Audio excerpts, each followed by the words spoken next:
Assalamualaikum warahmatullahi wabarakatuh. Baiklah, saya akan menjelaskan sedikit tentang teknik penulisan berita. Yang pertama itu menemukan peristiwa maupun kejadian untuk dijadikan berita.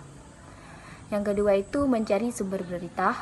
Setelah kita menemukan peristiwa, kita akan mencari sumber beritanya atau kejadian yang akan dijadikan sebagai berita telah ditemukan. Yang ketiga itu wawancara atau observasi dan dokumentasi, yaitu melakukan wawancara perlu dilakukan untuk mendapatkan fakta mengenai peristiwa maupun kejadian yang terjadi. Yang keempat itu mencatat hal-hal yang penting. Dalam proses mencari informasi, perlu dilakukan pencatatan hal-hal yang penting berkenaan dengan berita, seperti what, who, where, when, why, who. Yang kelima itu membuat kerangka berita. Kerangka berita itu yaitu merupakan gambaran kasar bagaimana informasi yang telah dikumpulkan tersebut akan diramu dalam sebuah laporan berita. Dan yang keenam itu menulis teras berita, yaitu sebaiknya dibuat diringkas seperti yang diawali dengan unsur wo siapa dan what apa. Dan yang ketujuh itu menulis isi berita. Menulis isi berita detail di informasi ingin disampaikan dalam sebuah berita dan atau berita yang ditulis setelah teras berita. Yang kelapa itu penyuntingan berita. Yang disebut dengan penyuntingan berita yaitu dilakukan untuk menghindari kesalahan-kesalahan seperti ejaan, makna kalimat. Yang 16 itu kutipan dan atribusi. Yang dimaksud dengan kutipan diperlukan untuk memperkuat, menegaskan, atau memberikan fakta dalam berita dituliskan, sedangkan atribusi diperlukan dalam berita yang bersifat opini.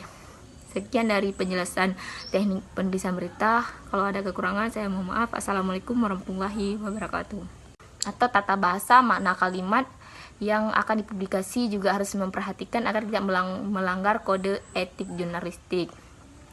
Yang sembilan itu tidak mengandung fitnah atau hasutan dan kebohongan seperti yang dipublikasi, harus memberikan kemanfaatan atau perlindungan terhadap publik.